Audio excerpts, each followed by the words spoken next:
అందరికీ హాయ్ అండి. నేనైతే ఇప్పుడు పఫ్ హ్యాండ్ చూపియబోతున్నాను. ఇది క్లాత్ వచ్చేసి డబుల్ ఫోల్డింగ్ పైన ఉందండి. ముందుగా 4 ఇంచెస్ తీసుకుంటున్నాను చూడండి. హ్యాండ్ హైట్ వచ్చేసి అయితే 7 ఇంచెస్‌కు మార్కింగ్ చేస్తున్నాను. అదే 4 ఇంచెస్ పైనకి గూడా ఒకసారి మార్కింగ్ చేసుకొని బాక్స్‌లాగా రెడీ చేసుకోండి. నేను ఎలా అయితే బాక్స్‌లాగా రెడీ చేస్తున్నానో చూడండి ఈ విధంగా రెడీ చేసేసుకోండి.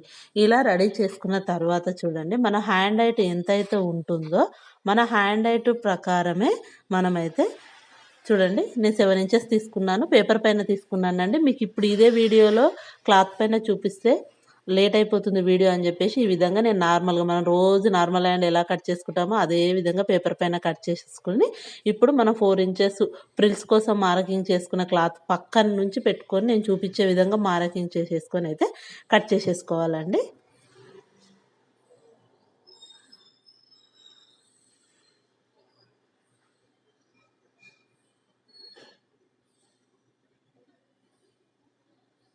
చూడండి పైనొచ్చేసి 2 ఇంచెస్ ఎందుకోసం అంటే పఫ్ అనేది కొంచెం లేసినట్టుగా ఉండాలి అనుకుంటే తీసుకోండి. లేదు మనకు అవసరం లేదు లేచినట్టుగా అనుకుంటే ఇప్పుడు మామూలుగా ఎలా అయితే మార్కింగ్ చేసుకోమో ఆ విధంగా కట్ చేయండి.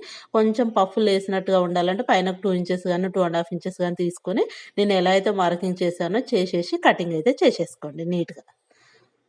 ఈ విధంగా కట్ చేసేసుకుంటే మనకు హ్యాండ్ అయితే రెడీ అయిపోతుందండి. తర్వాత పైనకు ఒక చిన్న చిన్న మార్కింగ్ అయితే చేసేసుకోండి. 4 ఇంచెస్‌కు మనం క్లాత్ పెట్టుకున్నాం కదా! దాని దగ్గరికి.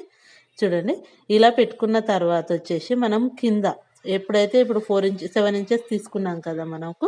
ఇప్పుడు కింద వచ్చేసి ఇప్పుడు కరువు తీసుకోండి. 2 ఇంచెస్ అయితే 2 ½ ఇంచెస్ అయినా మీ చాయిస్ అండి. నేను 2 ½ ఇంచెస్ అయితే కరువు పెడుతున్నాను చూసారా? అలా మార్కింగ్ చేసుకొని నేను ఎలా అయితే డ్రా చేస్తున్నానో ఆ విధంగా చిన్న కరువు షేప్ వచ్చేలాగా డ్రా చేసేసుకొని కట్ చేసేసుకోండి.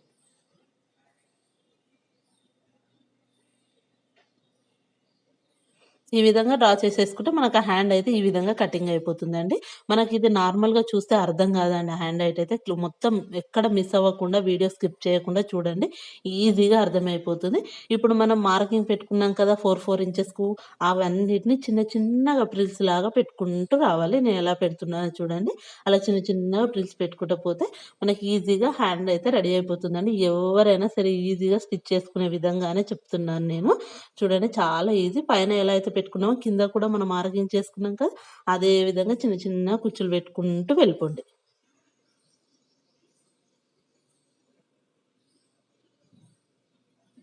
ఇప్పుడు మన కరువు దగ్గర మనకు ఒకవేళ ఫ్రిల్స్ పెట్టినప్పుడు ఆ కరువు అనేది కనిపియదు అనుకుంటే మాత్రం ఈ విధంగా మార్కింగ్ కూడా చేసి చూపిస్తున్నాను. మీరు మార్కింగ్ చేసి పెట్టుకోండి.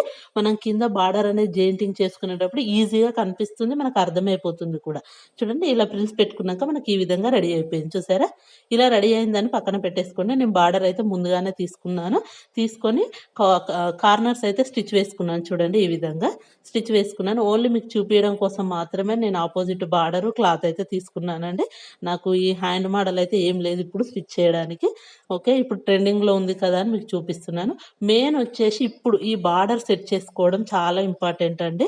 మనకు కన్‌ఫ్యూజన్ అయితే ఉండదు చూడండి. ఈ విధంగా పెట్టినా రాదు, మంచి సైడ్ పెట్టినా రాదు. నేను ఒక చిన్న టిప్ చెప్తున్నాను చూడండి. మనం ఏదైతే కుట్టుకున్నాం గదా!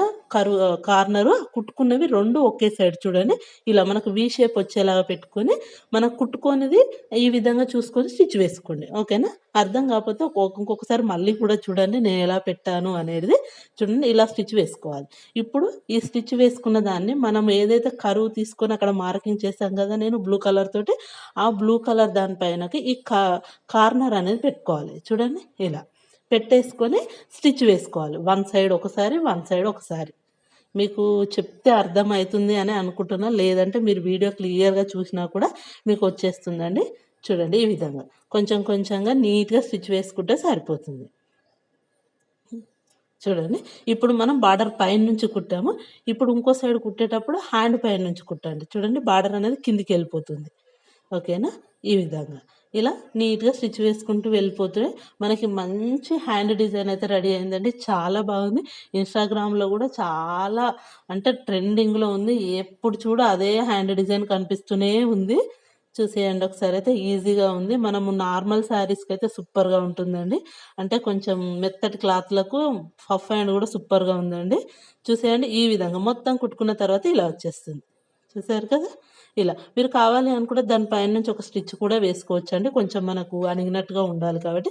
లేదు అనుకుంటే మీరు లైనింగ్ వేసుకునేటప్పుడు ఉల్టాయించేసుకుంటాం కదా! అప్పుడు కూడా సూపర్‌గా వచ్చేస్తుంది. చూసేయండి. ఇప్పుడైతే ఈ విధంగా హ్యాండ్ అయితే రెడీ అయిపోయింది. లోత్ అనేది మన చాయిస్ అండి. తీసినా పర్లేదు, తీయకున్నా కూడా ఏం కాదు. చూసారా? మనం వేసుకున్నప్పుడు ఈ విధంగా వచ్చేస్తుంది ఆ హ్యాండ్ డిజైన్ అయితే. చూసేయండి. వీడియో నచ్చితే ఒక లైక్ అయితే ఇవ్వండి. మీ లైక్ వల్ల వీడియో ఇంకొంతమందికి వెళ్తుందండి. చాలామంది వీడియోస్ చూస్తున్నారు. లైక్ అయితే ఇవ్వట్లేదు. ప్లీజ్ లైక్ అయితే చేయండి. చూసేయండి. ఈ విధంగా వచ్చేస్తుందండి. మనకు ఫుల్ హ్యాండ్‌కైనా పెట్టుకోవచ్చు. ఇది షార్ట్ హ్యాండ్స్‌కైనా పెట్టుకోవచ్చు. మనకెలా కావాలి అనుకుంటే ఆ సైజులో స్టిచ్ వేసుకోవచ్చండి. చూసారా? వీడియో నచ్చితే మాత్రం తప్పకుండా like, share and subscribe. Thank you. Thank you for watching.